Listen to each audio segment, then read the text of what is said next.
अस्सलाम वालेकुम बच्चों। तो ये है कहानी 5 चूहों की। 5 चूहे घर से निकले, 5 चूहे घर से निकले, करने चले शिकार, करने लगे शिकार। एक चूहा रह गया पीछे,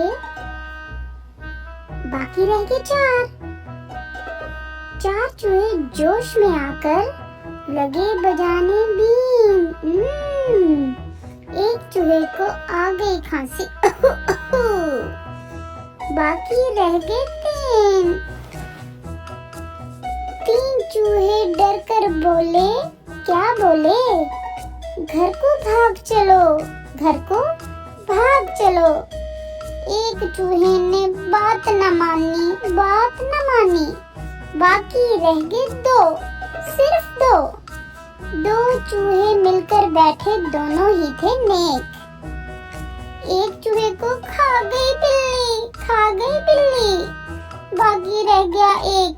एक चूहा जो रह गया बाकी, कर ली इसने शादी, शादी कर ली। बीवी इसको मिली लड़ाका, ओहो। यूं हुई बर्बादी, बर्बादी।